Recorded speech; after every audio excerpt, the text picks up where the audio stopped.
Nadie me entiende. Exijo hablar con alguien que sepa japonés. Disculpe, señor, yo hablo japonés. ¿En qué puedo ayudarle? Por fin necesito que prepare mi suite ahora mismo. Hai, kashikomarimashita. Sugu te shimasu. Perfecto, gracias. ¡Verba! Nadie me entiende. Hablo en japonés. Disculpe, señor, yo hablo japonés. ¿En qué le puedo ayudar? ¿Hontoni? Tasukatta. Hai, mochiron desu. Go annai shimasu. Arigatou gozaimasu.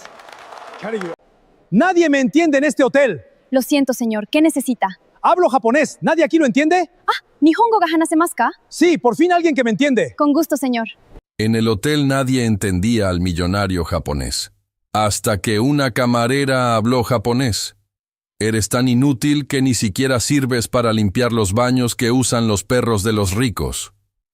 El grito de Ricardo Mendoza retumbó en todo el lobby del Hotel Imperial Palace de la Ciudad de México, y 20 personas voltearon a ver a la mujer que lo recibía con la cabeza agachada. Elena Martínez, de 27 años, apretó el trapo húmedo entre sus manos y no respondió. Llevaba el uniforme azul de camarera impecablemente planchado, aunque tenía 3 años de uso, y los puños ya estaban desgastados. Sus ojos verdes, grandes y brillantes, miraban el piso de mármol que ella misma había pulido esa madrugada hasta dejarlo como un espejo. «Perdón, señor Mendoza», murmuró. «El huésped de la 707 derramó café y yo solo». «No me interesa». Ricardo la cortó con un movimiento de la mano, como quien espanta una mosca. «Las camareras no hablan con los huéspedes. Las camareras no caminan por el lobby. Las camareras son invisibles. ¿Entendiste? Invisibles. Si vuelvo a verte aquí arriba, te regresas a tu pueblo a vender tortillas». Algunos recepcionistas se rieron por lo bajo. Una Botones escondió la sonrisa detrás de su carrito dorado. Elena tragó saliva, sintió que las mejillas le ardían y bajó todavía más la cabeza. «Sí, señor». «Ahora desaparece». Elena caminó hacia el pasillo de servicio con el corazón latiéndole en los oídos. Antes de cruzar la puerta, se detuvo un segundo frente al enorme espejo del lobby y se miró. La hija de Rosa Martínez, la mujer más trabajadora que había pisado esta tierra, humillada delante de todos, como si no valiera nada. «Perdóname, mamá», pensó. «Te prometí que iba a salir adelante. Pero algunos días no puedo más». Se secó una lágrima con el dorso de la mano y siguió caminando. Nadie en ese lobby, absolutamente nadie, podía imaginar que en menos de 24 horas, esa camarera invisible se convertiría en la persona más importante de todo el hotel. Y que el hombre más poderoso que jamás había cruzado esas puertas doradas se arrodillaría ante ella con lágrimas en los ojos. A las 11 de la mañana del día siguiente, 3 camionetas negras blindadas se estacionaron frente al Hotel Imperial Palace. Ricardo Mendoza salió corriendo de su oficina, ajustándose el saco y ensayando su mejor sonrisa de gerente general. Llevaba semanas esperando esa llegada. El huésped de la suite presidencial. La reservación más cara en la historia del hotel. 4 semanas completas, pagadas por adelantado, con una transferencia que había hecho temblar al departamento de contabilidad. Kenji Yamamoto, 60 años. Fundador y presidente del grupo Yamamoto, un imperio de tecnología y bienes raíces con oficinas en Tokio, Osaka, Nueva York y Singapur. Fortuna estimada, $4.200 millones. El hombre que bajó de la camioneta del centro no parecía un magnate de película. Era delgado, de estatura media, con el cabello completamente gris peinado hacia atrás y un traje azul marino que costaba más que el coche de Ricardo, aunque lo llevaba sin ninguna arrogancia. Caminaba despacio, apoyándose ligeramente en un bastón de madera oscura con empuñadura de plata. Sus ojos, rodeados de arrugas profundas, recorrieron la fachada del hotel con una expresión extraña. No era la mirada de un turista. Era la mirada de un hombre que buscaba algo. «Señor Yamamoto, bienvenido al Imperial Palace». Ricardo se abalanzó con la mano extendida. «Es un honor inmenso recibirlo.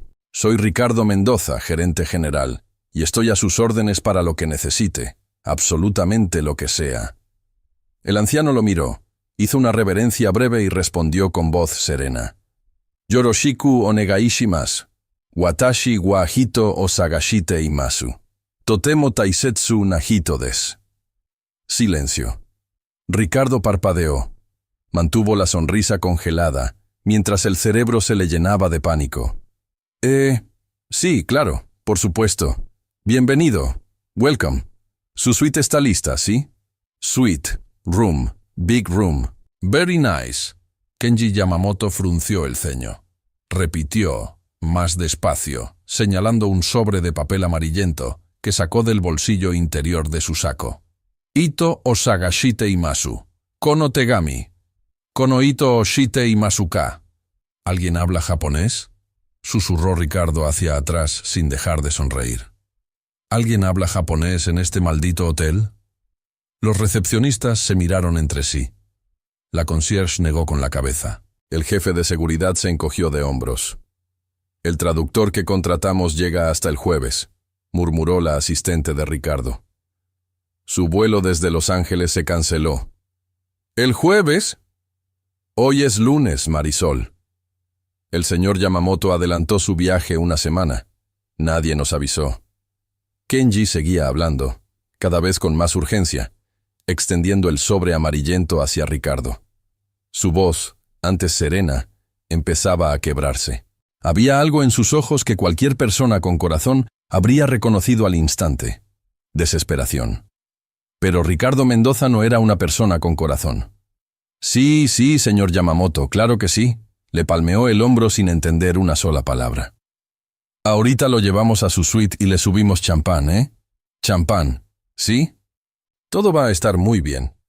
Le hizo una seña al Botones para que se llevara el equipaje, y mientras el anciano seguía hablando en japonés con el sobre en la mano temblorosa, Ricardo se volteó hacia su equipo y murmuró entre dientes. Sonrían y asientan a todo lo que diga el viejo. Total, ni cuenta se da. Lo importante es que siga pagando. Las risitas del personal acompañaron al señor Yamamoto hasta el elevador. Él los miró uno por uno. Comprendió perfectamente que se burlaban de él aunque no entendiera sus palabras, y guardó el sobre en su saco con una dignidad que dolía verla. Las puertas doradas del elevador se cerraron. Durante los 3 días siguientes, la escena se repitió como una tortura silenciosa. Cada mañana, Kenji Yamamoto bajaba al lobby a las 8 en punto, impecablemente vestido, con su bastón y su sobre amarillento. Se acercaba a la recepción e intentaba comunicarse. Mostraba el sobre. Mostraba una fotografía vieja en blanco y negro que nadie se molestaba en mirar de verdad. Hablaba despacio, luego rápido, luego despacio otra vez, como si la velocidad fuera el problema. Y cada mañana, el personal del hotel lo trataba como a un anciano senil. Ahí viene otra vez el japonés loco, decía Joaquín, el recepcionista de la mañana, poniendo los ojos en blanco. A ver con qué rollo sale hoy. Yo nomás le digo yes a todo y se cansa solito, se reía Marisol. ¿Ya vieron que carga un papelito todo viejo? Ha de ser su lista del súper, bromeó el valet, y el estallido de risas llegó hasta el fondo del lobby. Hasta el rincón donde Elena Martínez, de rodillas, tallaba una mancha en el mármol. La noche anterior, en su cuartito rentado de la colonia Doctores, Elena no había podido dormir. Se había quedado mirando el techo descarapelado, pensando en el anciano del sobre amarillento. Había algo en él que le recordaba a su madre. Esa manera de aferrarse a un papel viejo como si fuera lo único que quedara de toda una vida. Sobre su buró, en un marco de madera barata, Rosa Martínez le sonreía desde una fotografía descolorida. Elena la tomó entre sus manos, como cada noche. «Ay, mamá. Hay un señor en el hotel que habla tu japonés», le susurró al retrato. «Y nadie le hace caso. Se burlan de él, mamá. Igual que se burlaban de ti cuando decías que algún día tu hija iba a ser alguien». Acarició el cristal con el pulgar. «Tengo miedo. Si abro la boca, me corren. Y esta renta no se paga sola.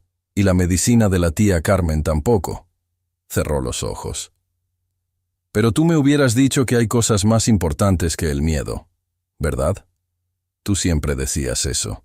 El que puede ayudar y no ayuda, carga 2 veces el dolor ajeno». Se durmió abrazando el retrato, sin saber que Dios ya tenía todo escrito, y que las lecciones de japonés en aquella mesita de cocina Habían sido, desde el principio, la llave de un destino que ni su madre alcanzó a imaginar completo. A la mañana siguiente, el cuarto día, Elena levantó la vista desde su rincón del lobby. Desde su posición, casi invisible detrás de una columna, había observado al señor Yamamoto durante 3 días. Había visto cómo su espalda se encorvaba un poco más cada mañana, cómo sus manos temblaban al guardar el sobre después de cada intento fallido, cómo se sentaba solo en el restaurante, frente a platillos que apenas tocaba, mirando por la ventana hacia la ciudad inmensa, como quien mira un océano imposible de cruzar. Y esa mañana del cuarto día, Elena vio algo más. Vio al señor Yamamoto acercarse a la recepción por última vez. Lo vio extender la fotografía con las 2 manos, con una reverencia profunda, en un gesto de súplica tan humilde que a ella se le hizo un nudo en la garganta. Lo escuchó decir con la voz rota: «Onegai shimasu, onegai shimasus, yikanga nain desu». Por favor, ya no me queda tiempo. Elena entendió cada palabra. Sintió que el piso se movía bajo sus rodillas. El trapo se le resbaló de las manos. 20 años de recuerdos se le vinieron encima como una ola. La voz de su madre cantándole en japonés antes de dormir, las tardes de conjugaciones y caligrafía en la mesita de la cocina, la promesa hecha en un cuarto de hospital que olía a cloro y a despedida. «Prométeme que nunca vas a olvidar el japonés, mija. Prométemelo. Algún día vas a entender por qué te lo enseñé». Joaquín, el recepcionista, ni siquiera miró la fotografía. Tomó el teléfono fingiendo una llamada y le hizo al anciano la seña universal de «espérese ahí». Kenji Yamamoto bajó los brazos lentamente. Guardó la fotografía. Y por primera vez en 4 días, sus hombros se rindieron. Caminó hacia los sillones del lobby como un hombre que carga 40 años de culpa y ya no puede más. Se sentó y se cubrió el rostro con las manos. El magnate más poderoso que había pisado ese hotel estaba llorando en silencio, solo, en medio de 50 personas que fingían no verlo. Elena se puso de pie. «¿A dónde crees que vas?», le siseó su supervisora. «Elena, te van a correr. Elena». Pero Elena ya no escuchaba. Cruzó el lobby con el uniforme húmedo y las rodillas manchadas. Pasó junto a la recepción ante la mirada atónita de Joaquín e ignoró por completo el grito ahogado de Ricardo Mendoza, que salía de su oficina en ese preciso instante. «¿Qué demonios hace esa camarera?». Elena se detuvo frente al hombre más rico que había conocido en su vida. Respiró hondo. Y con el corazón golpeándole el pecho, hizo una reverencia perfecta y pronunció las palabras que iban a cambiar el destino de los dos para siempre. «Yamamoto-sama. Watashi wa anata no kotoba ga wakarimasu. Otetsudai sasete kudasai». «Señor Yamamoto, yo entiendo sus palabras. Permítame ayudarlo». El anciano levantó la cabeza muy despacio, con los ojos empapados, como quien no se atreve a creer lo que acaba de escuchar. Y el lobby entero se quedó sin aire. «Yamamoto-sama. Watashi wa anata no kotoba ga wakarimasu. Otetsudai sasete kudasai». Las palabras de Elena flotaron en el aire del lobby como un milagro imposible.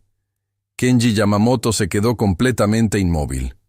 Sus ojos, todavía húmedos, recorrieron el rostro de la joven camarera como si necesitara confirmar que era real, que no era un espejismo nacido de 4 días de soledad, que esa muchacha de uniforme azul, con las rodillas manchadas y un trapo colgando del delantal, de verdad acababa de hablarle en un japonés perfecto, con el acento suave y antiguo de la región de Wakayama, el acento de su infancia. «Anata wa Nihongo ga anasemasuka», susurró el anciano, con la voz temblando. «¿Tú hablas japonés?» «Hai». Elena hizo otra reverencia.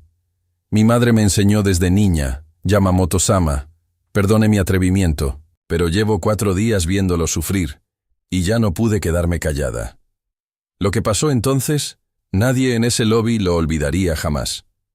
Kenji Yamamoto, presidente del grupo Yamamoto, dueño de 42 edificios en 3 continentes, El hombre ante el cual se inclinaban ministros y banqueros se levantó del sillón con esfuerzo, apoyándose en su bastón, y tomó las manos ásperas de la camarera entre las suyas, como quien sostiene algo sagrado. Arigatú. Las lágrimas le corrían por las mejillas sin ningún pudor. Arigatu gozaimasu. Yotsu kakan. Daremo watashi no koe o kikanakata. Anata ga saisho desu. Gracias. Muchas gracias. Durante 4 días nadie escuchó mi voz. Tú eres la primera. Elena sintió que se le rompía el corazón. Ahí, de cerca, el gran magnate no era más que un anciano agotado, con manchas de la edad en las manos y una tristeza tan profunda que parecía venirle de décadas atrás. ¿Se puede saber qué está pasando aquí? La voz de Ricardo Mendoza cortó el momento como un cuchillo. El gerente cruzó el lobby a zancadas, rojo de furia, seguido por 2 elementos de seguridad.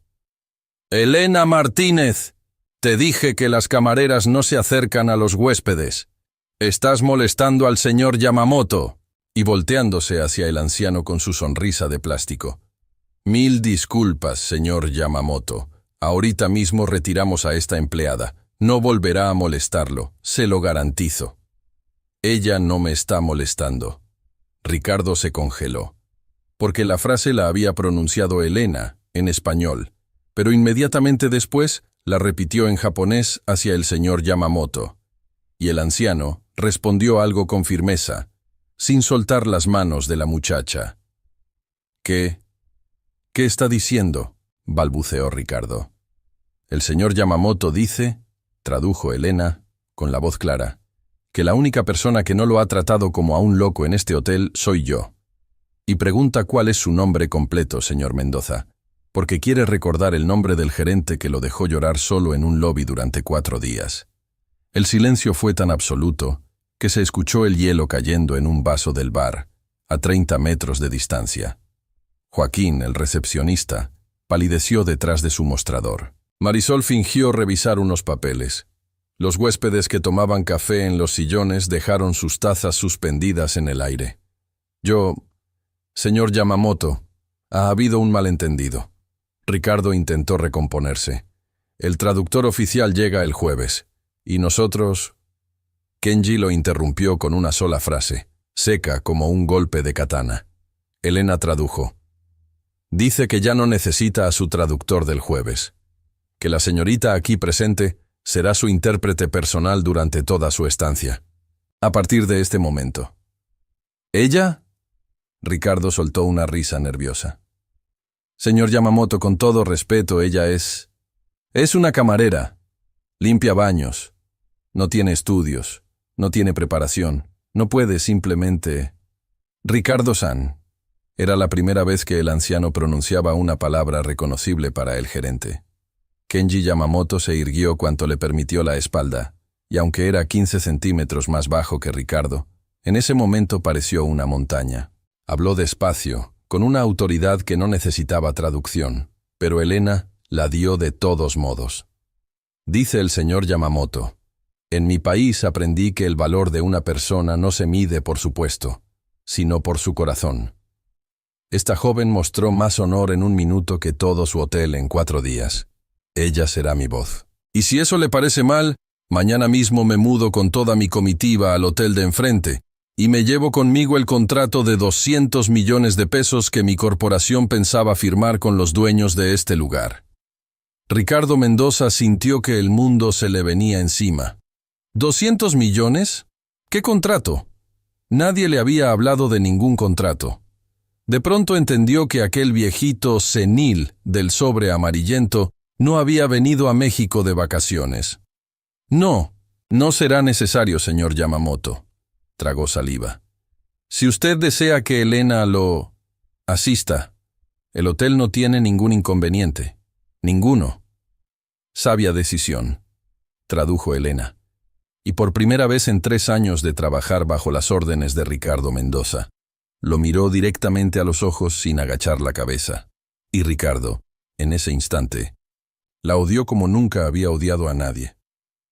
La noticia corrió por el hotel más rápido que un incendio. «La camarera habla japonés». El millonario la agarró de las manos y lloró. Humilló a Mendoza enfrente de todos. En las cocinas, en la lavandería, en los pasillos de servicio, los empleados no hablaban de otra cosa. Doña Chelo, la cocinera más vieja del hotel, se persignó con el cucharón en la mano. La hija de Rosita Martínez, si su mamá la estuviera viendo. Esa mujer limpió pisos toda su vida para que la niña estudiara, y miren nomás. Dios tarda, pero no olvida. Pero no todos celebraban. En su oficina, con las persianas cerradas, Ricardo Mendoza caminaba de un lado a otro como fiera enjaulada, marcando un número en su celular personal. Bufete Salazar, comuníqueme con el licenciado.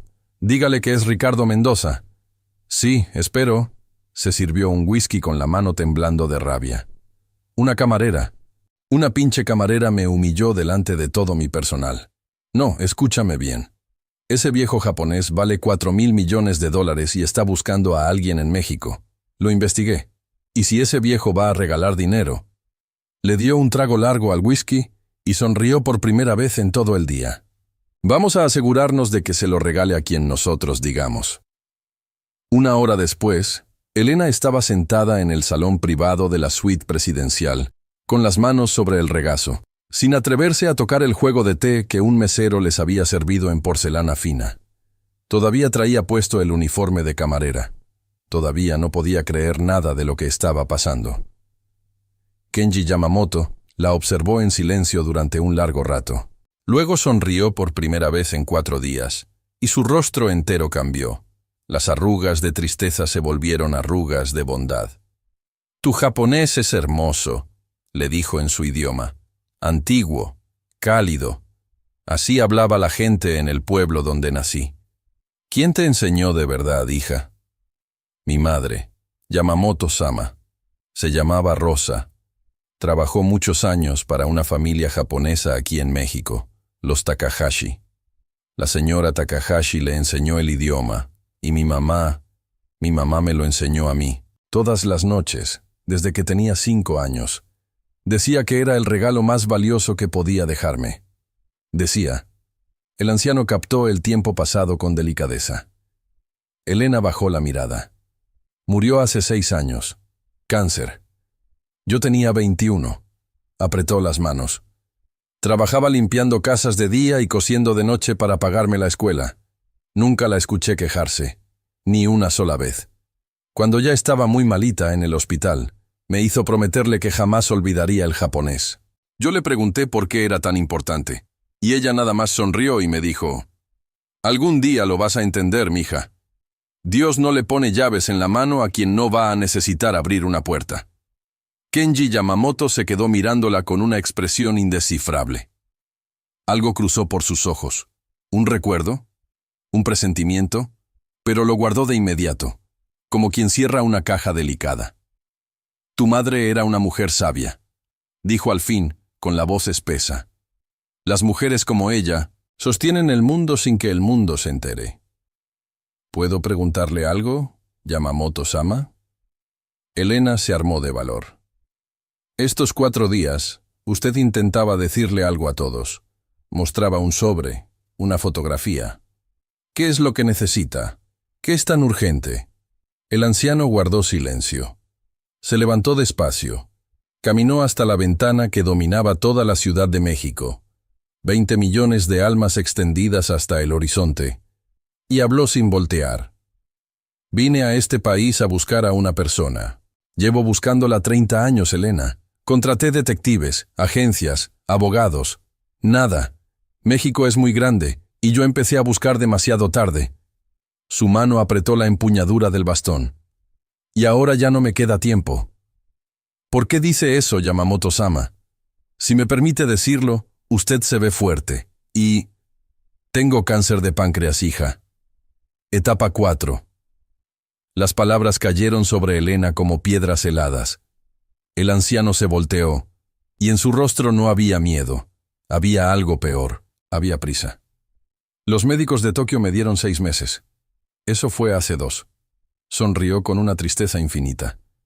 «Así que ya sabes por qué un viejo moribundo cruza el océano y suplica en un idioma que nadie entiende. Porque antes de morir, tengo que pagar una deuda, la deuda más grande de mi vida.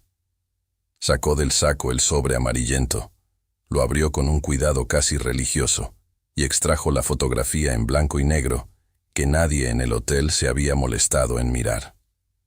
Hace 30 años, yo no era rico. Era un hombre destruido en la calle, a punto de quitarme la vida, y una persona me salvó. Una trabajadora mexicana que no tenía nada, y me lo dio todo. Extendió la fotografía hacia Elena con las 2 manos, con una reverencia. Busco a esta mujer, o si Dios ya se la llevó, busco a su familia, su sangre, para devolver lo que se me dio. Elena tomó la fotografía, y el mundo entero se detuvo. Porque desde el papel gastado por 3 décadas de manos y de lágrimas, le sonreía una joven de ojos dulces parada frente a un puesto de comida, con una trenza sobre el hombro y un delantal bordado de flores. Un delantal que Elena conocía de memoria, porque estaba guardado, doblado con papel de China, en una caja de zapatos debajo de su cama. «No puede ser», susurró, y la fotografía empezó a temblar entre sus dedos. «¿Elena?» El anciano dio un paso hacia ella. «¿Qué tienes, hija? Estás pálida». Elena levantó los ojos, llenos de lágrimas, incapaz de pronunciar la frase que le quemaba la garganta. La frase que lo cambiaría todo.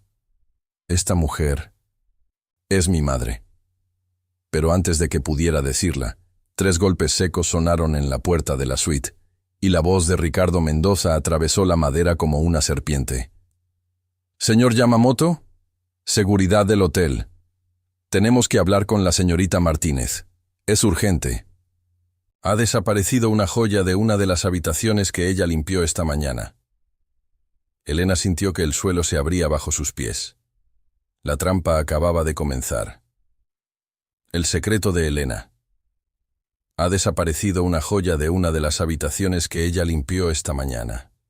Las palabras de Ricardo Mendoza atravesaron la puerta de la suite presidencial como veneno. Elena se quedó helada, con la fotografía de su madre todavía temblándole entre los dedos. La guardó instintivamente en el bolsillo del delantal, junto a su corazón, antes de que la puerta se abriera. Ricardo entró sin esperar respuesta, seguido por los 2 guardias de seguridad y por la señora Beltrán, jefa de camaristas, que no se atrevía a levantar la vista del suelo. «Elena Martínez», anunció el gerente con una solemnidad teatral. «La huésped de la habitación 704, la señora Fontaine, reporta la desaparición de un brazalete de diamantes valuado en 800,000 pesos. Tú limpiaste esa habitación hoy a las 9 de la mañana. El protocolo exige revisar tu casillero y tus pertenencias. Ahora». «Yo no he tocado nada que no sea mío en toda mi vida», respondió Elena, y aunque la voz le tembló, no agachó la cabeza. «Puede revisar lo que quiera, señor Mendoza». «Claro que puedo». Ricardo sonrió apenas 1 milímetro, lo suficiente para que Elena lo viera. Y en ese milímetro de sonrisa, ella lo entendió todo. El brazalete iba a aparecer en su casillero. Estaba segura como del nombre de su madre. Así funcionaba el mundo de los Ricardos. Cuando no podían comprarte, te destruían. «¿Qué está pasando?», preguntó Kenji Yamamoto en japonés, poniéndose de pie. «Me acusan de robar una joya, Yamamoto-sama», tradujo Elena, con las lágrimas ardiéndole detrás de los ojos. «Van a revisar mis cosas. Y creo que van a encontrar lo que ellos mismos pusieron ahí». El rostro del anciano se transformó. Ya no era el hombre frágil que lloraba en el lobby. Por un instante, Elena vio al otro Kenji Yamamoto, el que había construido un imperio desde la nada, el que había negociado con tiburones en 3 continentes. Sus ojos se volvieron 2 piedras negras. «Diles exactamente lo que voy a decir, palabra por palabra». Elena tradujo mientras el anciano hablaba, despacio, sin levantar la voz jamás. «El señor Yamamoto dice: adelante, revisen. Pero antes, sepan 3 cosas. Primera, mi equipo de seguridad privada tiene acceso a las cámaras de este piso desde que llegué, por contrato firmado con los dueños del hotel. Segunda, la señorita Martínez ha estado conmigo, frente a testigos, desde las 10 de la mañana. Y tercera, Si ese brazalete aparece en su casillero, yo mismo pagaré a los mejores peritos de este país para determinar quién lo puso ahí, a qué hora y por orden de quién. Huella por huella, cámara por cámara. Y le prometo, señor Mendoza, que cuando lo sepamos, la persona responsable no perderá solamente su empleo, perderá su libertad. El color abandonó la cara de Ricardo Mendoza como agua por una coladera. Las cámaras, balbuceó. ¿Hay algún problema con las cámaras, señor Mendoza?, preguntó Elena, traduciéndose a sí misma, y por segunda vez en el día lo miró directo a los ojos. Ricardo tragó saliva, miró a los guardias, miró a la señora Beltrán, hizo un cálculo veloz de supervivencia. «Voy a verificar el reporte con la señora Fontaine», dijo al fin, forzando una sonrisa torcida. «Es posible que haya un malentendido. Las huéspedes mayores a veces extravían sus cosas y... En fin. Una disculpa por la interrupción, señor Yamamoto». Salió de la suite casi corriendo, con los guardias detrás. La señora Beltrán se demoró un segundo en la puerta. Volteó hacia Elena y le dijo en voz muy bajita, con los ojos húmedos: «Tu mamá estaría orgullosa, mija. Cuídate mucho. Ese hombre no va a parar». Cuando la puerta se cerró, a Elena se le doblaron las rodillas. Kenji la ayudó a sentarse y le sirvió té con sus propias manos, algo que Elena no podía saberlo. El presidente del grupo Yamamoto no hacía por nadie desde la muerte de su esposa. El brazalete va a aparecer antes del anochecer en algún rincón de la 704, dijo el anciano con una media sonrisa. Los cobardes retroceden rápido. Pero la señora tiene razón. Ese hombre no va a parar. Los hombres pequeños con poder pequeño son los más peligrosos, porque lo pequeño se defiende con mordidas. La miró con una ternura repentina. «Ve a casa, Elena. Descansa. Mañana empezamos a trabajar tú y yo. Hay mucho que buscar y poco tiempo». Elena se levantó, hizo su reverencia y caminó hasta la puerta. Ahí se detuvo. La fotografía le quemaba en el bolsillo del delantal como una brasa. Volteó. El anciano la observaba desde el sillón, recortado contra la ventana y las luces de la ciudad que empezaban a encenderse. «Díselo», gritaba una voz dentro de ella. «Dile que la mujer de la foto es tu madre. Dile que la encontró, que ya puede descansar». Pero otra voz, más antigua, más sabia, una voz que sonaba exactamente como Rosa Martínez, le susurró: «Todavía no, mija. Un hombre que ha buscado 30 años merece la verdad completa, con pruebas, no una corazonada de tu memoria. ¿Y si te equivocas? ¿Y si le rompes el corazón a un moribundo con una esperanza falsa? Ve a casa, abre la caja, asegúrate». «Hasta mañana, Yamamoto-sama», dijo Elena. «Hasta mañana, hija». Hija. La palabra la acompañó los 40 minutos de camión hasta la colonia Doctores. Y en algún punto del trayecto, con la frente apoyada en el vidrio frío de la ventana, los recuerdos vinieron por ella como vienen siempre, sin pedir permiso. Hospital General, 6 años atrás. El cuarto 312, con sus paredes verdes y su olor a cloro y a despedida. Rosa Martínez ya pesaba menos que sus propias cobijas. El cáncer se la había ido comiendo en silencio, con la misma discreción con la que ella había vivido, sin molestar a nadie, sin quejarse jamás. Pero esa tarde tenía los ojos despiertos, brillantes, urgentes, y le apretó la mano a su hija con una fuerza que ya no debería tener. «Mija, prométeme una cosa. Lo que quieras, mamá. Pero descansa, no hables. Escúchame». Rosa la jaló despacito hacia ella. «El japonés. Prométeme que nunca lo vas a olvidar, que lo vas a practicar, todos los días, aunque sea un ratito, aunque no le veas el caso. Prométemelo». «Mamá, ¿por qué es tan importante eso ahorita?».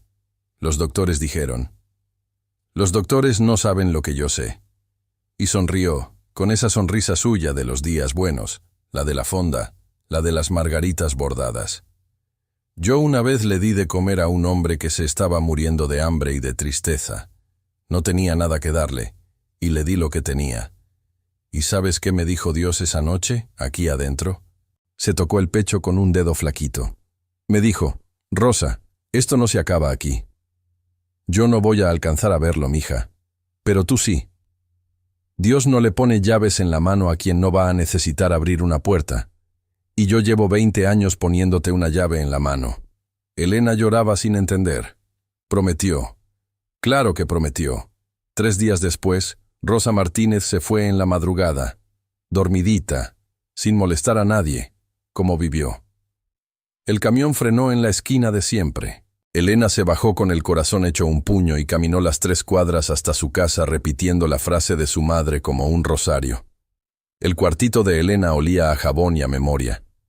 Una cama angosta, una parrilla eléctrica, la máquina de coser que fue de su madre, y en la pared, un calendario del año pasado con la Virgen de Guadalupe que no había tenido corazón para quitar. Elena encendió el foco desnudo del techo, se arrodilló junto a la cama y sacó la caja de zapatos. La destapó con el mismo cuidado con el que se destapa un sagrario. Arriba de todo, envuelto en papel de china amarillento, estaba el delantal bordado de flores. Elena lo desdobló sobre la cama y sacó la fotografía del bolsillo de su uniforme. Las puso lado a lado. Las mismas flores. Las mismas margaritas bordadas en hilo naranja y amarillo, con la hojita torcida en la esquina izquierda porque su madre se lo contó 1000 veces, muerta de risa. La abuela Remedios se quedó dormida bordándola. Dios mío, susurró Elena, tapándose la boca. Siguió excavando en la caja con las manos temblorosas. El rosario, las boletas de calificaciones, el recorte del periódico. Y al fondo, atado con un listón azul, el paquete de fotografías que Elena no revisaba desde el funeral, porque dolían demasiado. Las fue pasando una por una. Su madre joven en el mercado, su madre cargándola recién nacida, su madre en la fonda donde trabajó antes de que Elena naciera, con su trenza y su delantal, junto a una olla enorme. Y entonces la vio. Una fotografía que Elena había mirado 100 veces en su infancia, sin realmente mirarla. Su madre, jovencita, de pie frente a la fonda El Sazón de Rosa, riéndose con la cabeza echada hacia atrás. Y sentado en el banco del puesto, frente a un plato de comida, un hombre joven, delgado hasta los huesos, con rasgos asiáticos y un traje arrugado que le quedaba grande, mirando a la cámara con los ojos más tristes y más agradecidos del mundo. Elena volteó la fotografía. Ahí, con la letra redonda de su madre, escrito con lápiz hacía 3 décadas. Kenji, mi amigo japonés. Dios lo puso en mi camino, o a mí en el suyo. Marzo de 1996. La fotografía se le cayó de las manos. Elena se quedó sentada en el piso de su cuartito, entre los tesoros de una mujer pobre, y lloró como no lloraba desde el hospital. Lloró por su madre, que sirvió comida a un desconocido moribundo sin saber que era una semilla. Lloró por el anciano de la suite presidencial, que cruzó el mundo con un sobre amarillento para pagar un plato de comida de hace 30 años. Y lloró por ella misma, porque de pronto entendió que las clases de japonés en la mesita de la cocina, las conjugaciones, las canciones de cuna, la promesa del hospital, todo, absolutamente todo, había sido para esto. Dios no le pone llaves en la mano a quien no va a necesitar abrir una puerta. Ya entendí, mamá, susurró Elena, abrazando el delantal. Ya entendí. Afuera la ciudad rugía. Elena guardó todo en la caja, la ató con el listón y la dejó preparada junto a la puerta para llevarla al hotel a primera hora. No podía saber que, en ese mismo instante, del otro lado de la ciudad, en un restaurante de lujo de Polanco, Ricardo Mendoza brindaba con una copa de vino tinto frente a una joven de uñas largas y sonrisa ensayada. «A ver, tío, explícame otra vez», dijo la joven, encendiendo un cigarro. «¿Quieres que yo le diga a un japonés millonario que soy hija de una tal Rosa?» «De una cocinera, Brenda. Una cocinera que le salvó la vida hace 30 años». Ricardo deslizó por la mesa una carpeta. «Ya tengo a alguien armando los papeles. Acta de nacimiento, fotos retocadas, testigos pagados. El viejo tiene cáncer, le quedan meses y anda buscando a quién dejarle su gratitud. ¿Sabes cuánta gratitud tiene un hombre que vale 4.000 millones de dólares? Brenda le dio una fumada lenta al cigarro y sonrió. ¿Y la camarera? La que habla japonés. Ella está pegada al viejo todo el día. Nos puede echar todo a perder. Ricardo giró el vino en su copa, mirándolo a contraluz como si fuera sangre. De la camarera, dijo. Me encargo yo personalmente. Para el viernes, esa muchachita no solo va a estar fuera del hotel, va a estar tan hundida que ni su propia sombra le va a creer una palabra. 2 historias. Un hilo invisible. Elena llegó al Hotel Imperial Palace a las 7:30 de la mañana, con la caja de zapatos envuelta en una bolsa de tela, abrazada contra el pecho como si cargara un recién nacido. No había dormido más de 2 horas. Había pasado la noche ensayando las palabras frente al espejo, en español y en japonés. Yamamoto-sama, la mujer que usted busca, se llamaba Rosa Martínez. Era mi madre. Sonaba tan enorme, tan imposible, que a las 4 de la mañana todavía le temblaba la voz al decirlo. Pero cuando el elevador se abrió en el piso presidencial, Elena supo de inmediato que algo estaba mal. La puerta de la suite estaba abierta de par en par. 2 hombres del equipo de seguridad japonés hablaban en voz baja y urgente por teléfono. Y adentro, el doctor Hiroshi Tanaka, el médico personal que viajaba con el señor Yamamoto, guardaba instrumentos en un maletín negro junto al sillón, donde el anciano, pálido como el papel de arroz, respiraba con los ojos cerrados y una manta sobre las piernas. Yamamoto-sama. Elena cruzó la suite corriendo, olvidando todo protocolo, y se arrodilló junto al sillón. ¿Qué pasó? ¿Qué tiene? El anciano abrió los ojos. Al verla, sonrió con esfuerzo. Ah, mi traductora ya llegó. Ahora ya puedo regañar al doctor en 2 idiomas. Tuvo una crisis en la madrugada, explicó el doctor Tanaka en japonés, con la sequedad de los médicos que llevan meses perdiendo la misma batalla. Dolor intenso, presión inestable. Le he dicho que debe volver a Tokio. El tratamiento paliativo, sus especialistas, todo está allá. Este viaje lo está matando más rápido que la enfermedad. No voy a volver, dijo Kenji, sin abrir la discusión, como quien comenta el clima. Yamamoto-sama, como su médico. Como mi médico, Tanaka-kun.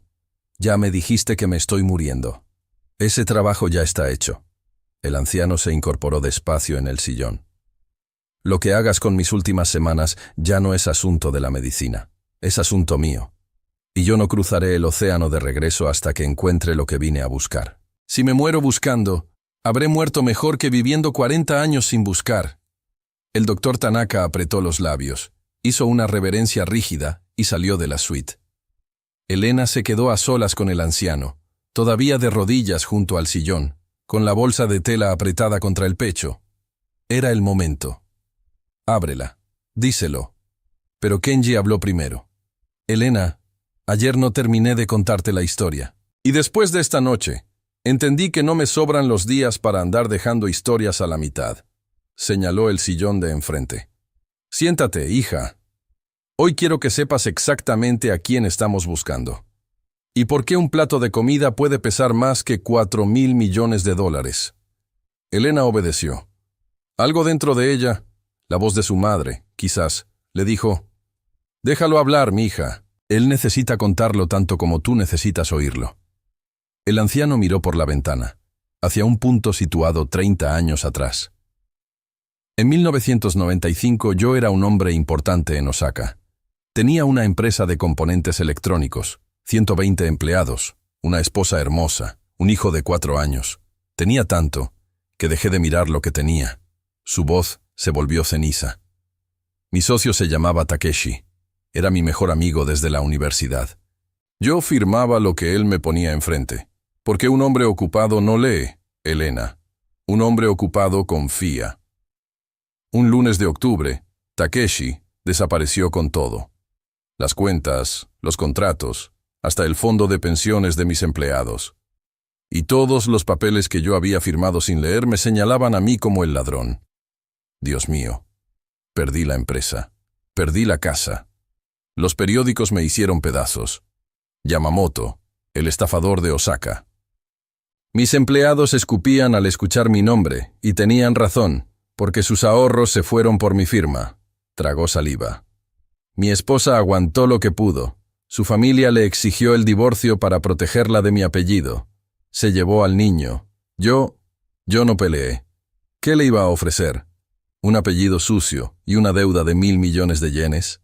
Elena escuchaba con las manos heladas. El anciano continuó, y cada palabra parecía costarle sangre. Un primo me consiguió un empleo en México. Supervisor en una fábrica japonesa, aquí en la capital. Acepté, porque en Japón ya no podía ni caminar por la calle. Pero la vergüenza viaja en el mismo avión que uno, Elena. A los 4 meses, la fábrica quebró también. Y ahí estaba yo.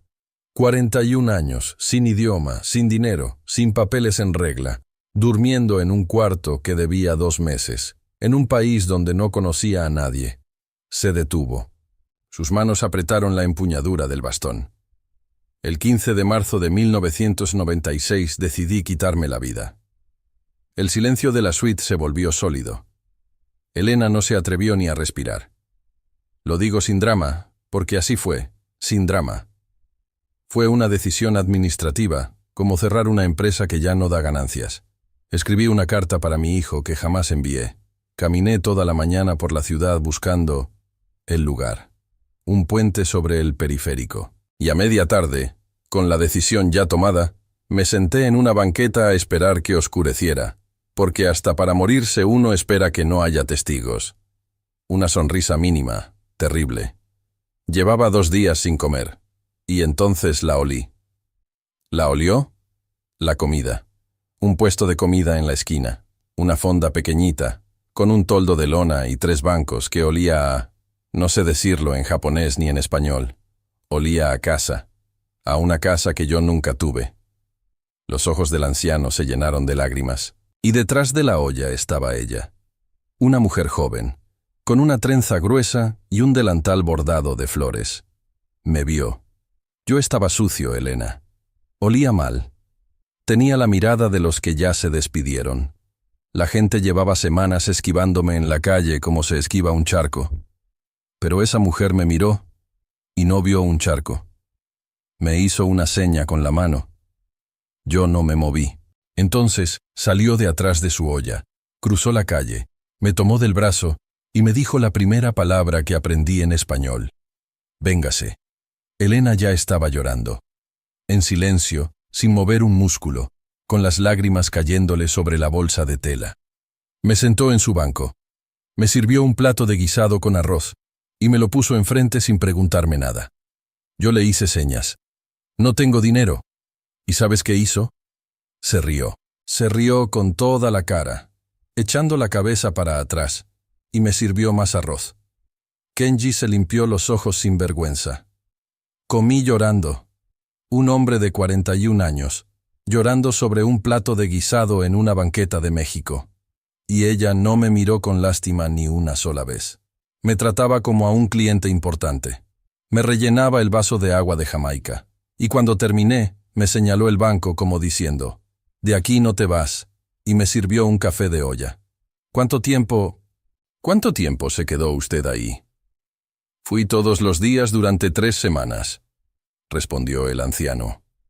Ella me daba de comer y jamás aceptó un centavo. Yo le ayudaba en lo que podía.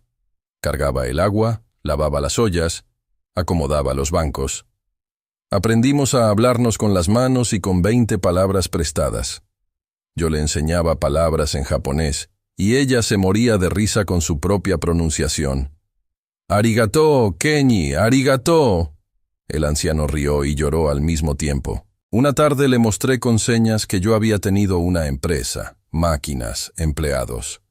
Pensé que no me había entendido, pero al día siguiente, cuando llegué, ella me estaba esperando con un periódico abierto en los anuncios de empleo y un sobre. Adentro del sobre estaban sus ahorros. Elena. Todos. Los conté años después por el recibo de empeño que venía adentro. Había empeñado hasta sus aretes de bautizo. Y en el sobre había escrito con letra de molde la única frase completa que alguien le escribió para mí en japonés. Se la habrá pedido a algún cliente, no lo sé. Kaeru basho ga nai nara, koko kara hajimete kudasai. Elena la tradujo en un susurro, con la voz destrozada. Si no tienes a dónde volver, empieza desde aquí. Empieza desde aquí, repitió el anciano. Con ese dinero pagué mis papeles y un boleto de camión a Guadalajara, donde un japonés loco estaba armando una empresa de reciclaje de componentes y necesitaba a alguien que supiera de electrónica. El resto es la historia aburrida de cómo se hace el dinero. Volví a buscarla al año, con mi primer sueldo decente. La fonda ya no estaba. Los vecinos dijeron que se había ido, que estaba esperando un bebé, que se fue con una familia japonesa. Nadie sabía bien. Yo guardé su fotografía, la que nos tomó un cliente con mi cámara, la única que salvé de todo aquel tiempo. Y me juré que la encontraría. Pero primero quise ser digno de buscarla. Luego quise ser más rico, para darle más. Luego más. Y los años, Elena. Los años se van como el agua entre los dedos de un hombre ocupado. Bajó la cabeza. Cuando el médico me dijo 6 meses, entendí que había pasado 30 años preparando un regreso, y ni un solo día regresando. Se hizo un silencio largo. Afuera, la ciudad seguía rugiendo, indiferente. Se llamaba Rosa, dijo al fin Kenji Yamamoto. Nunca supe su apellido. Solo sé que su fonda se llamaba El Sazón de Rosa, que bordaba flores en su delantal, que se reía con toda la cara, y que valía más que todos los imperios que he construido. Si está viva, quiero arrodillarme ante ella. Si Dios ya la tiene, quiero encontrar a su familia y devolver centuplicado lo que se me dio. Esa es mi búsqueda, hija. Ese es el sobre amarillento que nadie en este hotel quiso mirar. Elena se puso de pie muy despacio. Le temblaba todo, las manos, las rodillas, la voz que todavía no salía. Metió la mano en la bolsa de tela y sus dedos rozaron el listón azul de la caja. Ahora, mija, dijo la voz de su madre dentro de ella. Ahora sí. Yamamoto-sama, comenzó con el corazón en la garganta. Hay algo que tengo que mostrarle. Anoche, cuando llegué a mi casa, 3 golpes en la puerta. La voz de Ricardo Mendoza, untuosa, triunfal, entró en la suite antes que él. Señor Yamamoto, disculpe la interrupción, pero es una noticia extraordinaria. El gerente venía sonriendo de oreja a oreja, con Marisol detrás cargando un arreglo de flores. Mi equipo y yo hemos estado investigando por nuestra cuenta para ayudarlo en su búsqueda, y la encontramos. Encontramos a la hija de Rosa. Llega mañana al mediodía. La hija de la mujer que usted busca. Está a punto de reunirse con usted. Elena sintió que el mundo se le caía encima. Miró a Kenji. El anciano se había levantado del sillón con los ojos encendidos de una esperanza que dolía verla, aferrando el sobre amarillento contra el pecho, preguntando en japonés una y otra vez. ¿La encontraron? ¿Es verdad? ¿La encontraron? Mientras Ricardo asentía a todo sin entender nada, con esa sonrisa de vendedor de mentiras. Y Elena entendió, con una claridad terrible, 2 cosas al mismo tiempo. La primera, que si hablaba en ese instante, sin pruebas en la mesa, sería su palabra de camarera contra la maquinaria completa de Ricardo Mendoza. La segunda, que el gerente no tenía idea de con quién se estaba metiendo. Porque la verdadera hija de Rosa estaba parada a 2 metros de él, con la caja de su madre entre las manos. Y su mano, dentro de la bolsa de tela, se cerró sobre el listón azul, como quien se aferra a la verdad, en medio de un incendio. Mañana al mediodía, pensó Elena, mirando fijamente a Ricardo Mendoza. Ahí estaré yo también. La traición de Ricardo Elena no llegó a ver el mediodía dentro del hotel. A las 8:15 de la mañana, cuando cruzó la puerta de empleados con la caja de su madre bajo el brazo, 2 guardias de seguridad ya la estaban esperando junto a los relojes checadores. Y detrás de ellos, con una carpeta en la mano y la sonrisa de quien lleva toda la noche ensayando ese momento, Ricardo Mendoza. Elena Martínez, anunció en voz alta, para que lo escucharan las cocineras, los meseros, las camaristas, todos los que llegaban al turno de la mañana. Quedas despedida en este momento por robo comprobado a un huésped del hotel. ¿De qué está hablando? Elena apretó la caja contra el pecho. El brazalete apareció. Usted mismo dijo que la señora Fontaine lo había extraviado. Ah, sí. El brazalete apareció. Ricardo abrió la carpeta con parsimonia. Apareció esta madrugada, en la revisión nocturna de casilleros que ordené por protocolo. ¿Y adivina en qué casillero apareció, Elenita? Giró la carpeta hacia ella. Fotografías a color del brazalete de diamantes brillando entre su suéter y su bolsa del almuerzo. Número 47. El tuyo. Eso es imposible. La voz de Elena salió como un hilo. Usted lo puso ahí. Usted sabe que lo puso ahí. Cuidado con lo que dices, muchachita. Hay testigos de la revisión. Está el acta firmada por el jefe de seguridad y las cámaras del pasillo de casilleros. Hizo una pausa deliciosa, saboreándola. Llevan 2 semanas en mantenimiento. Qué mala suerte, ¿verdad? Las cocineras se llevaban las manos a la boca. Doña Chelo dio un paso al frente. Esa niña no es ninguna ladrona. Yo conocí a su madre. Aquí todos la conocemos. ¿Alguien más quiere irse a su casa sin liquidación? Ricardo barrió al personal con la mirada, y el silencio cayó como una cortina de plomo. Así funcionaba su mundo. El miedo era más barato que la lealtad. Eso pensé. Se volvió hacia Elena, bajó la voz, y por un momento dejó caer la máscara por completo. Lo que había debajo era pura víbora. Te lo advertí, ¿no? Invisible. Debiste quedarte invisible. Le arrancó de un tirón el gafete del uniforme. Fírmale aquí tu renuncia voluntaria, y a lo mejor no te mando a la policía. No voy a firmar nada. Como quieras. La denuncia sale hoy mismo. Robo calificado, Elenita.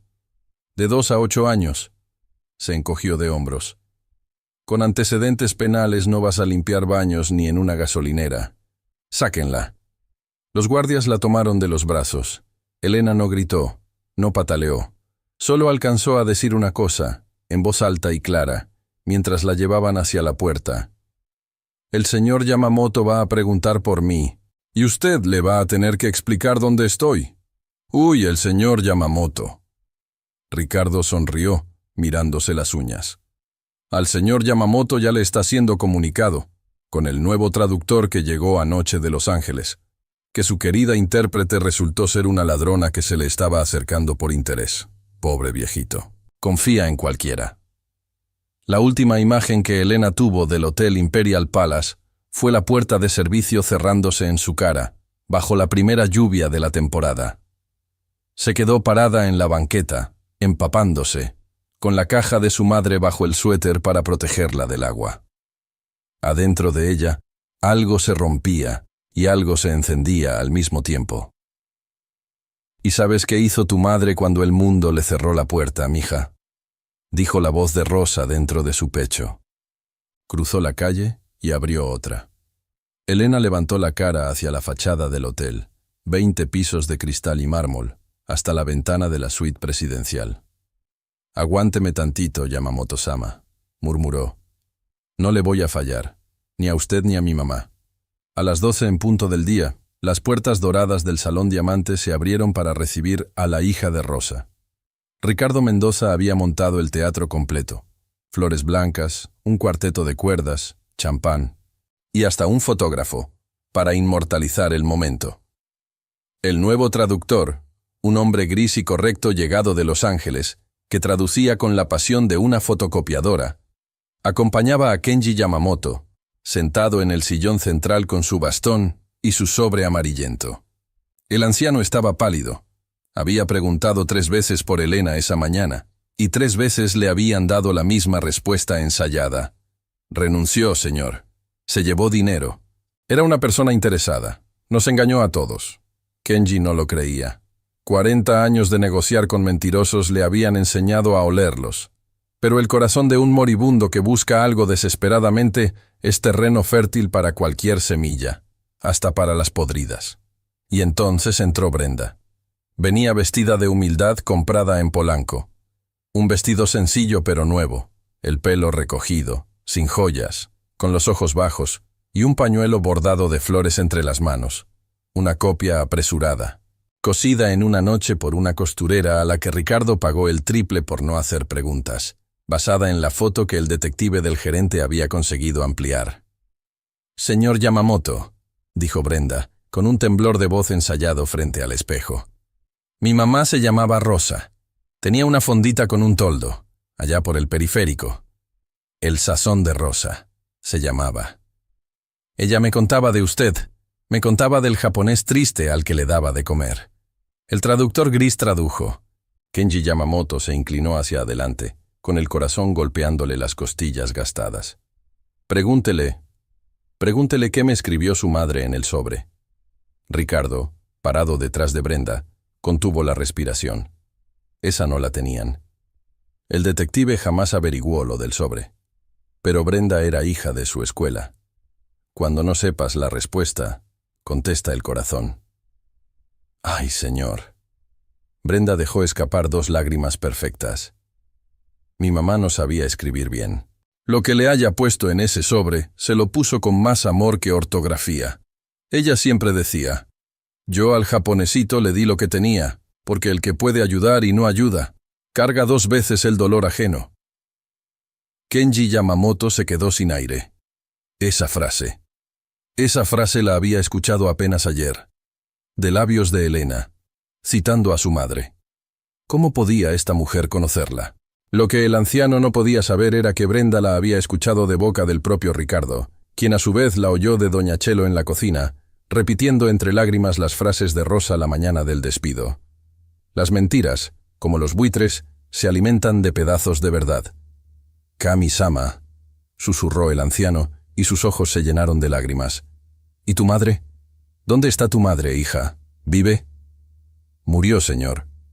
Brenda bajó la cabeza en el ángulo exacto que había practicado. Hace 6 años, de cáncer. Se fue dormidita, sin molestar a nadie. ¿Cómo vivió? Palabra por palabra, la historia de la mujer despedida esa mañana, puesta en la boca de una impostora. Ricardo había hecho su tarea con la minuciosidad del veneno. 2 semanas de escuchar, sobornar, preguntar. Kenji Yamamoto se cubrió el rostro con las manos y lloró. 30 años de búsqueda para llegar 6 años tarde. El salón entero guardó silencio. Y hasta el cuarteto de cuerdas dejó de tocar. «Prepare los documentos», le dijo el anciano al traductor gris, con la voz destrozada. «Quiero constituir un fideicomiso a nombre de la hija de Rosa. Mañana mismo. La mitad de todo lo que tengo». El traductor gris tradujo al español para Ricardo, por cortesía profesional. Y Ricardo Mendoza tuvo que morderse el labio hasta sacarse sangre para no sonreír. La mitad de todo lo que tengo. 2.000 millones de dólares. Pero esa noche, a solas en la suite presidencial, Kenji Yamamoto no podía dormir. Estaba sentado en el sillón, a oscuras, con la fotografía de Rosa en una mano y una taza de té frío en la otra. Algo le raspaba por dentro. Algo pequeño, como una piedrita en el zapato del alma. Había esperado ese día durante 30 años. Debería sentir paz. Y sin embargo, Sato, llamó en voz baja. De las sombras del recibidor emergió un hombre de 50 años, compacto y silencioso como un archivo cerrado. El jefe de su seguridad personal, que llevaba 20 años a su lado y le debía la educación de sus 3 hijos. Hai, Yamamoto-sama. Esa mujer de hoy. La hija de Rosa. Lloró en los momentos correctos. Dijo las palabras correctas. Todo fue correcto. El anciano giró la taza fría entre las manos. ¿Sabes qué es lo único que no hizo en 2 horas, Sato? ¿Qué cosa, señor? No me preguntó nada. 30 años sin saber de mí, y no quiso saber nada. No preguntó si su madre me habló de ella. No preguntó cómo era su madre de joven, qué recuerdos tengo, qué me dijo, cómo se reía. Levantó los ojos. Cuando le mostré la fotografía, la miró 2 segundos y me la devolvió. Elena la sostuvo con las 2 manos y le tembló todo el cuerpo. ¿Entiendes lo que digo? Entiendo, señor. Y otra cosa, la camarera. Elena. La voz del anciano se endureció. Me dicen que era una ladrona interesada. Puede ser. He conocido ladrones con cara de ángel. Pero esa muchacha me habló en el japonés de Wakayama. Sato. El acento de mi pueblo no se aprende por interés en 4 días. Se aprende en 20 años de amor. Dejó la taza en la mesa. Quiero todo. El expediente del despido. El video de los casilleros. Quién entró y quién salió esa noche. Y quiero saber dónde vive Elena Martínez. No firmes nada. No digas nada. No confíes en nadie de este hotel. Tienes hasta mañana al mediodía. Sato hizo una reverencia y se disolvió en las sombras. Kenji Yamamoto se quedó mirando la fotografía de Rosa bajo la luz de la ciudad. Tú me enseñaste a reconocer el corazón de la gente, Rosa-san, murmuró. Ayúdame una vez más, porque o me estoy volviendo un viejo desconfiado, o mañana alguien va a intentar robarte por segunda vez. Esa noche, en el cuartito de la colonia Doctores, Elena extendió sobre la cama todo el contenido de la caja. El delantal, las cartas, el rosario, las fotografías. Afuera llovía a cántaros. Sabía por doña Chelo, que le marcó a escondidas desde el baño de la cocina, todo lo que había pasado en el Salón Diamante. La impostora, las lágrimas, el fideicomiso que se firmaba mañana. Piensa, Elena, piensa, se decía, caminando de un lado al otro del cuarto. No puedes entrar al hotel. Tienen tu foto en seguridad. Hay una denuncia en tu contra. Es tu palabra contra la de todos ellos. Su mirada cayó sobre la fotografía de su madre riéndose frente a la fonda, con el joven Kenji sentado al fondo. La volteó. Kenji, mi amigo japonés. Marzo de 1996. Y entonces, muy despacio, como amanece, a Elena se le iluminó la cara, porque acababa de recordar que había algo más en aquella caja. Algo que ni Ricardo con todos sus detectives, ni Brenda con todas sus lágrimas ensayadas, podrían copiar jamás. Algo que dormía desde hacía 30 años dentro de un costurero, envuelto en una bolsita de tela con el cierre oxidado. Elena lo sacó, lo sostuvo bajo el foco desnudo del techo, y sonrió entre lágrimas. Mañana al mediodía, mamá, susurró. Tú y yo vamos a ir por él. La verdad sale a la luz. A las 6 de la mañana, alguien tocó la puerta del cuartito de la colonia Doctores.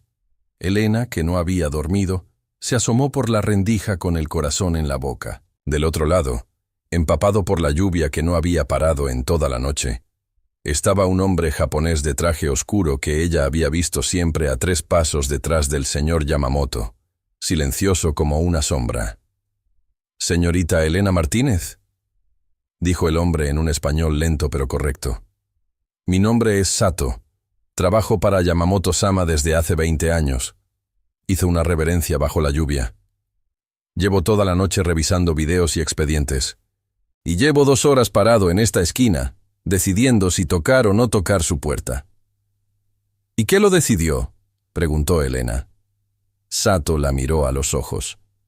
«Que en el video de seguridad del pasillo de casilleros, el que el hotel dice que está en mantenimiento, pero que nuestro propio sistema graba desde el día que llegamos. Se ve claramente al gerente Mendoza entrando a las 3:47 de la madrugada con un objeto brillante en la mano. Sacó una tableta de su abrigo. Yamamoto-sama me enseñó que a las personas honestas se les avisa antes de pelear por ellas. Vengo a avisarle, señorita. Hoy al mediodía se firma un fideicomiso basado en una mentira. Y mi señor necesita saber la verdad antes de firmar. ¿Usted tiene esa verdad?». Elena abrió la puerta por completo. Detrás de ella, sobre la cama, estaban el delantal bordado, las fotografías, las cartas y una bolsita de tela con el cierre oxidado. «Pásele, señor Sato», dijo.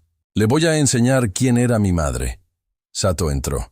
15 minutos después salió del cuartito con los ojos rojos, cosa que no le pasaba desde el funeral de su propio padre, y marcó un número en su teléfono. «Yamamoto-sama», dijo. «No firme nada. Voy en camino. Y no voy solo». El Salón Diamante brillaba como su nombre. Notario, abogados, El traductor gris, las flores blancas de ayer todavía frescas. Brenda, vestida otra vez de humildad cara, firmaba hojas de práctica con una pluma fuente que costaba más que un coche.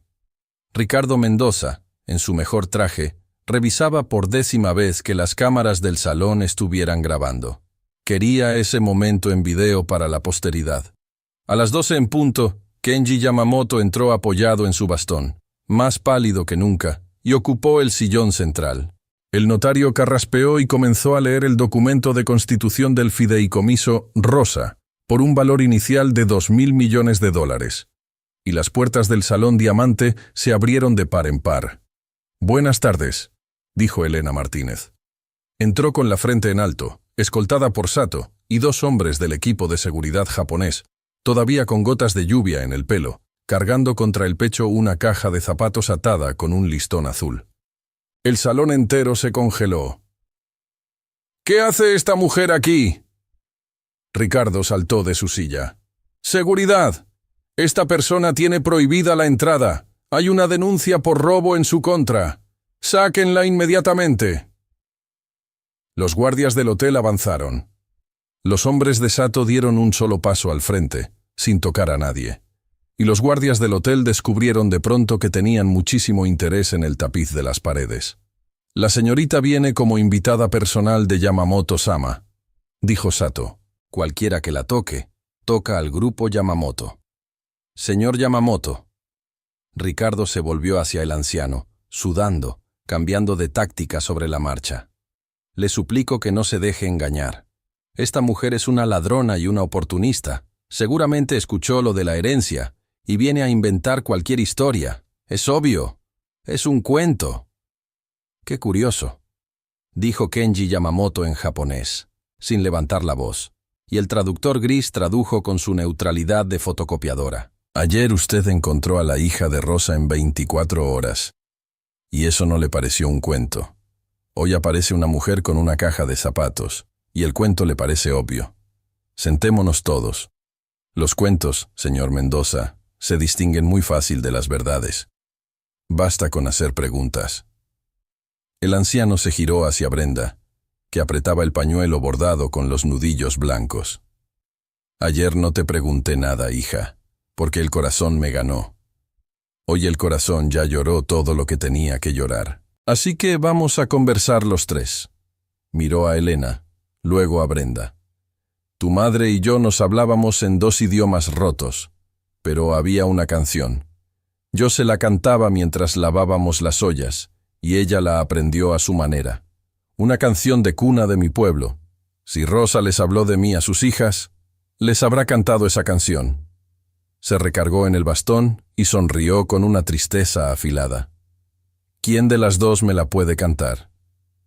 El silencio del salón se volvió de piedra. Brenda miró a Ricardo. Ricardo miró a Brenda. En sus 2 semanas de investigación había averiguado la fonda, las frases, las fechas, la enfermedad. Pero, ¿una canción de cuna en japonés, de un pueblo de Wakayama, de hace 30 años? Eso no se compra ni se soborna ni se ensaya en una noche. Mi mamá cantaba muchas cosas», balbuceó Brenda.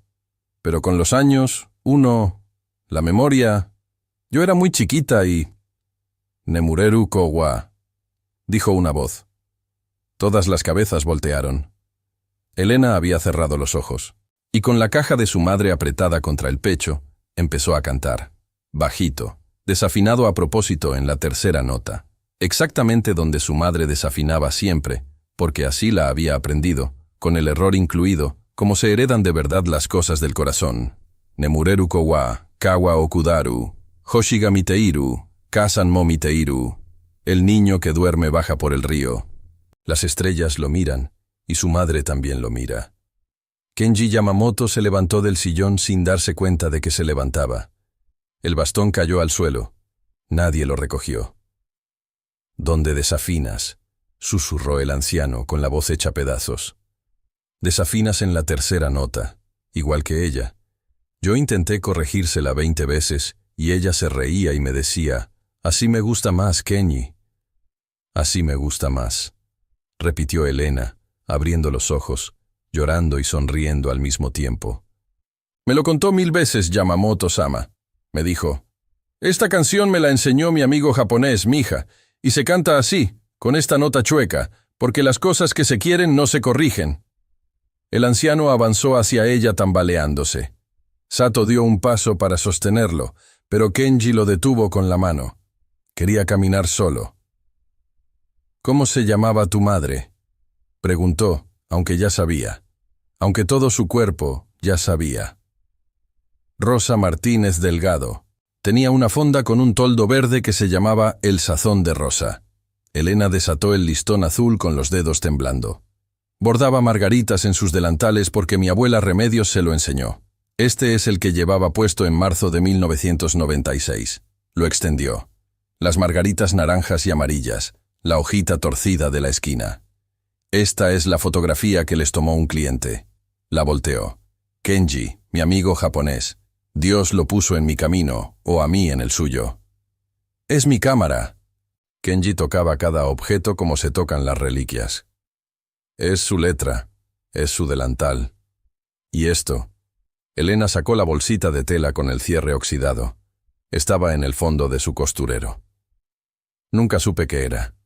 De niña me decía que era la promesa de un amigo, y que no se tocaba. La abrió y depositó en la palma abierta del anciano un pequeño cilindro de piedra pulida con caracteres japoneses tallados en la base. El salón entero contuvo la respiración. Mijanko.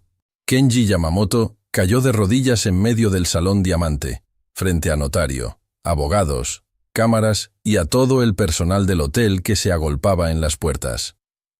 Mi sello personal, lo único que me quedaba de mi nombre, se lo di el día que me fui a Guadalajara. Le dije, Rosa-san, un japonés sin su hanko no puede firmar nada, no puede ser nadie. Guárdamelo, así te juro que voy a volver. Levantó el rostro bañado en lágrimas hacia Elena. Y ella lo guardó. 30 años, Elena. Me guardó el nombre durante 30 años. ¿Dónde está?, preguntó de pronto tomando las manos de Elena. ¿Dónde está tu madre? Llévame con ella. Aunque sea viejo, aunque sea tarde, tengo que... Y entonces vio los ojos de Elena. Y lo entendió antes de que ella dijera una sola palabra. Porque los hijos que han enterrado a sus madres se reconocen entre sí como se reconocen los sobrevivientes de una misma guerra. Hace 6 años, Yamamoto-sama, susurró Elena. Cáncer. Se fue dormidita, en la madrugada, sin molestar a nadie. ¿Cómo vivió? El grito de dolor de Kenji Yamamoto no necesitó traducción en ningún idioma.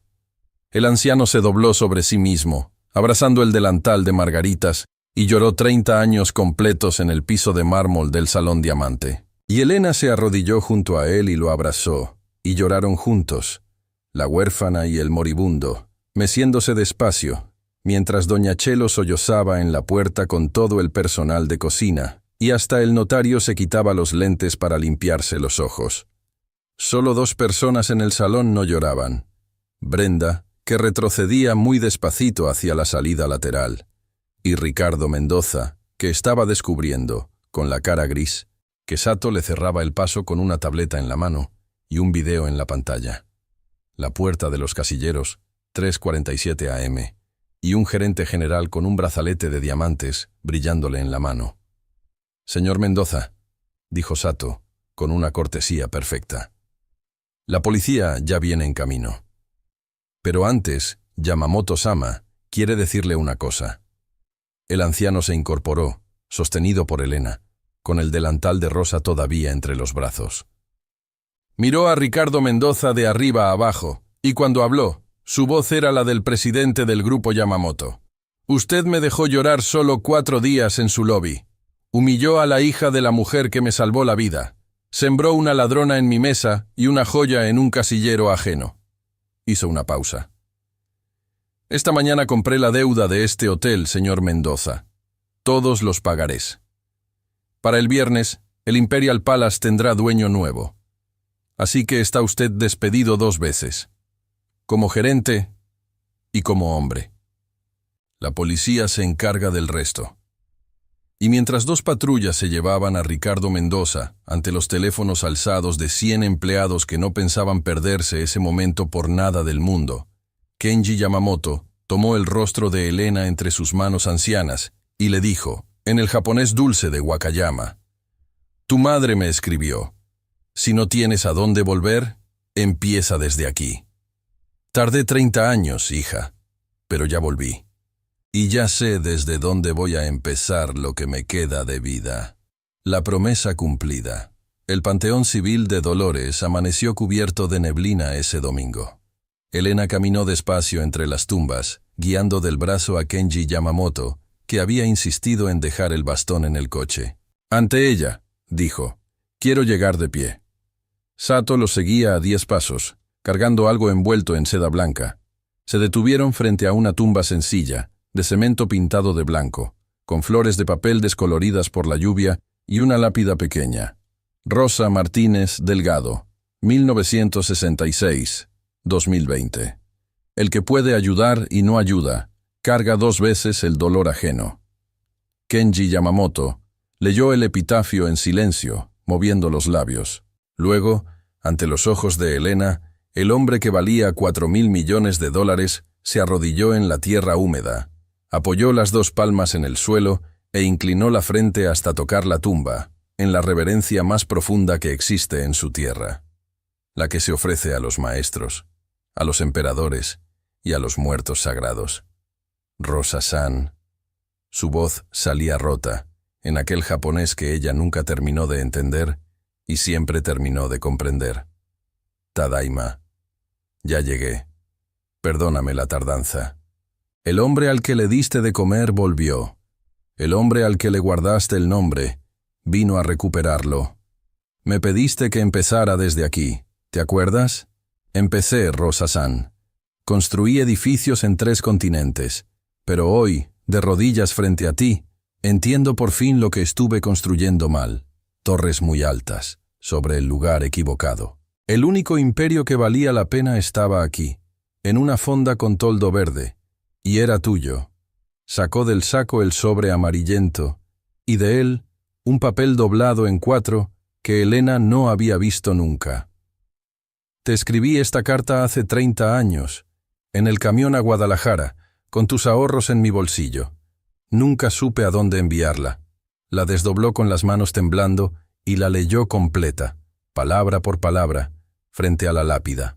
Era una carta de un hombre que volvía a nacer, escrita a la mujer que lo había parido de vuelta al mundo. Cuando terminó, la dobló de nuevo y la colocó bajo las flores de papel. Ya llegó a su destino. Luego hizo una seña a Sato, que se acercó y desenvolvió la seda blanca. Era el hanko, el sello de piedra, sobre una base nueva de madera de cerezo.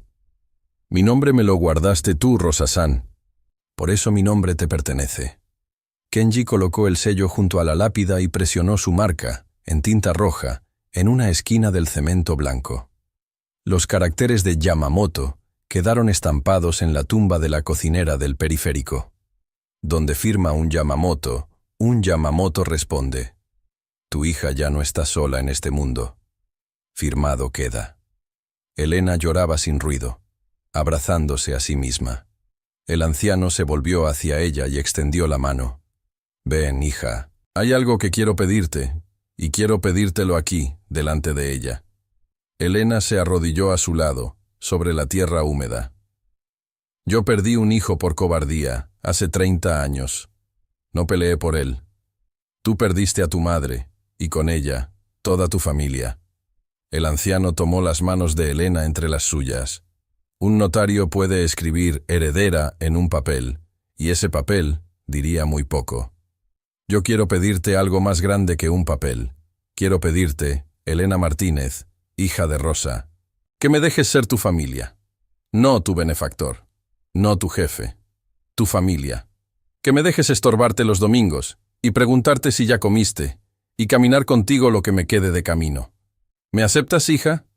Sí, dijo Elena, y se le fue la voz, y lo dijo otra vez, en japonés, para que lo oyeran los 2 cielos. Hai, kasoku desu. Somos familia. Y ahí, sobre la tumba de Rosa, El magnate y la camarera se abrazaron bajo la neblina. Y si alguien pasó por el Panteón de Dolores esa mañana, habrá visto algo que no se ve dos veces en la vida. A la riqueza y a la pobreza llorando juntas, hincadas a la misma altura, delante de la misma santa. Lo que pasó en los meses siguientes, en el Hotel Imperial Palace, lo cuentan todavía como se cuentan los milagros. El viernes de esa misma semana, tal como lo prometió, el grupo Yamamoto tomó posesión del hotel. Y el lunes, cuando el personal completo fue convocado al Salón Diamante esperando anuncios de recortes, las puertas se abrieron y entró la nueva directora general, Elena Martínez, con un traje azul marino y el gafete dorado que Kenji mandó grabar personalmente. Doña Chelo se desmayó de la emoción y tiraron 3 sillas para atraparla. «Hace unas semanas», dijo Elena ante 200 empleados, con la voz firme y los ojos brillantes. «En este hotel me enseñaron que las camareras debían ser invisibles. A partir de hoy, en esta casa nadie es invisible.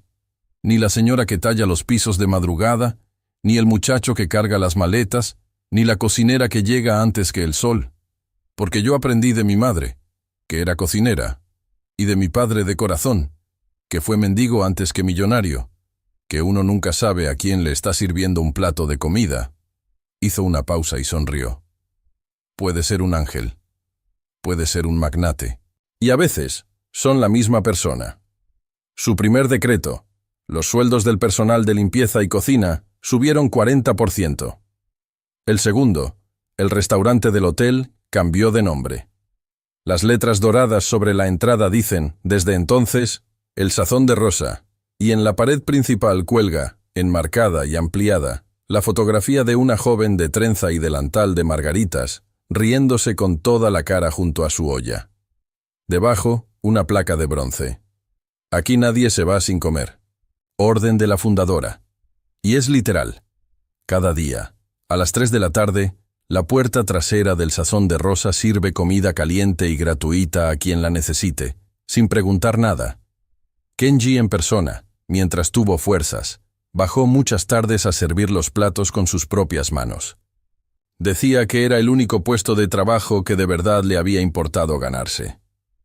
En cuanto a Ricardo Mendoza, el video de las 3:47, la denuncia de la señora Fontaine, que resultó no haber reportado jamás ningún brazalete, y el testimonio de Brenda, que apenas olió la cárcel cantó hasta lo que no le preguntaron, le alcanzaron para un proceso por fraude, falsificación y calumnias. El día que se lo llevaron definitivamente, cuentan que doña Chelo salió a la banqueta con su cucharón en alto, y que el aplauso de las camaristas se escuchó hasta Reforma.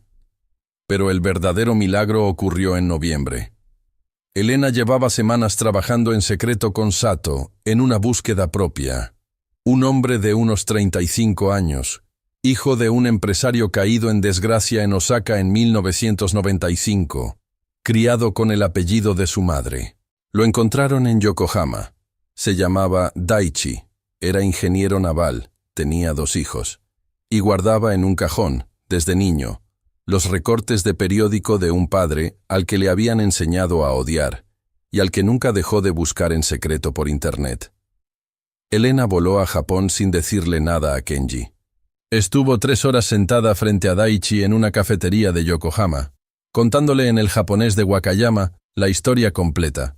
La traición de Takeshi, cuyos fraudes posteriores, ya con otros socios, habían terminado en los tribunales y limpiado sin querer el nombre de Yamamoto. El puente sobre el periférico, la fonda del toldo verde, el sobre con los ahorros, la carta jamás enviada que ahora descansaba bajo unas flores de papel en México. «¿Y por qué haces esto?», preguntó Daichi al final con los ojos rojos. «¿Qué ganas tú?». «Un hermano», respondió Elena. «Mi madre le dio de comer a tu padre cuando el mundo entero le negó la mesa. Ahora tu padre es mi familia, y a mi familia no le puede faltar un hijo en la mesa. Ven a México, Daichi-san. Ven a conocer al hombre de verdad, no al de los periódicos, antes de que Dios pase la cuenta». El 15 de diciembre, en la suite presidencial del Imperial Palace, Kenji Yamamoto abrió la puerta creyendo que era el servicio de té. Era su hijo, con sus 2 nietos de la mano. Los que estuvieron cerca cuentan que el grito que dio el anciano se escuchó en todo el piso, y que estuvo 20 minutos abrazado a Daichi en el umbral, sin poder cerrar la puerta ni soltar a su hijo, ni decir nada más que su nombre. Una y otra vez, mientras los dos nietos, que no entendían nada, terminaron abrazados también a las piernas de los dos porque los niños siempre entienden todo. Esa Navidad, la mesa del sazón de Rosa juntó por primera vez a la familia completa. Kenji en la cabecera, Daichi y sus hijos, la esposa de Daichi que lloró con el mole sin saber si era por la emoción o por el chile, Doña Chelo que se autoinvitó con 3 cazuelas, Sato, que ya era tío honorario, y Elena, sentada a la derecha del anciano, en el lugar que él mismo le asignó para siempre. La primera hija se sienta junto al padre, y los médicos, que le habían dado 6 meses en abril, se rascaban la cabeza en enero, y en marzo, y en junio. El doctor Tanaka lo resumió en su informe a Tokio con una frase muy poco científica. La enfermedad avanza más despacio que las ganas de vivir del paciente. Kenji Yamamoto vivió 2 años y 7 meses más de lo que le prometieron. Los vivió completos. Sirvió platos, malcrió nietos. Caminó a Elena hacia el altar el día de su boda con un joven médico que la amaba desde antes del gafete dorado. En la iglesia, cuando el padre preguntó quién entregaba a la novia, el anciano se puso de pie con su bastón y respondió en un español que había practicado un mes entero frente al espejo, su madre y yo, y alcanzó a cargar a la primera hija de Elena, una niña de ojos verdes que recibió el nombre de Rosa Kenjiko. Rosa, hija de Kenji. La tarde que se la pusieron en los brazos por primera vez, el viejo le cantó bajito la canción de cuna de Wakayama, y desafinó la tercera nota a propósito, para que la niña la heredara así, con el error incluido. Porque las cosas que se quieren no se corrigen. Se fue una madrugada de primavera, dormidito, sin molestar a nadie. Igual que Rosa. En su testamento, además de la fortuna repartida entre sus 2 hijos y la fundación que lleva el nombre de las 2 familias, había una instrucción precisa, escrita de su puño y letra, que lo enterraran en México, en el Panteón Civil de Dolores, en el terreno contiguo que había comprado desde aquel primer domingo de neblina. Ahí están hoy los 2, la cocinera y el magnate, una junto al otro, bajo la misma sombra. La gente del rumbo, que ya conoce la historia, les lleva flores a los 2. Y en la lápida de él, por decisión de Elena, no se grabó ni el nombre del grupo Yamamoto, ni el monto de sus imperios. Solo 3 líneas, en español y en japonés. Kenji Yamamoto. Un día no tuvo a dónde volver, y empezó desde aquí. Fin.